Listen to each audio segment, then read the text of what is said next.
వాటిని ఒక స్థానంలో పెట్టాడు, మరియు అవి ఆయనను లోబడుతున్నాయి. ఆయన దాన్ని చేయడానికి చాలినంత గొప్పవాడై ఉండి, వింటున్నారా? ఆయన అంత పెద్ద విశ్వాన్ని చేయటానికి చాలినంత గొప్పవాడై ఉండి, మరియు నన్ను రక్షించడానికి చాలినంత తక్కువవాడిగా వచ్చాడు.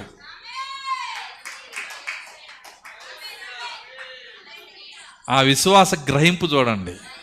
మన ప్రవక్తకున్న గ్రహింపులో చిన్న మొక్కన్నా చాలు మనకి. దేవుని స్తోత్రం, హల్లెలూయా.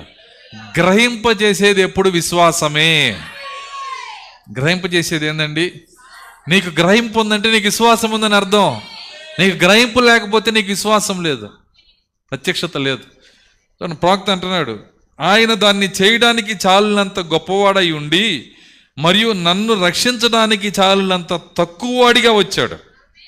నేను ఆయన వలె మారగలుగునట్లు ఆయన నా వలె మారినాడు. ఎందుకు అంత తక్కువవాడిగా వచ్చాడు? ప్రవక్త అంటున్నాడు, ఒక మాట అంటున్నాడు, ఈ ప్రపంచంలో అన్నిటికన్నా తక్కువైన ఉద్యోగం ఏదో అది ఎత్తుక్కున్నాడంట. హీనమైన ఉద్యోగం. ఏ కాళ్ళు, అమెరికన్స్ కాళ్ళు గరిగితే పర్వాలా, పాలస్తీనాలో ఇసుకలో నడిచి వచ్చిన వాళ్ళు కాళ్ళు గడటం అంటే మామూలు విషయం కదంట. ఆ ఇసుకలో దుమ్ము కొట్టుకుపోయి తెల్లగా శిల్పాల్లాగా అయిపోయి భయంకరమైన మురికితో ఉన్న కాళ్ళని మన యేసయ్య శుభ్రం చేశాడంట. దేవుని స్తోత్రం, హల్లెలూయా. ఎందుకు అంతగా తగ్గించుకున్నాడు? ఆయన ఎవరు అసలు?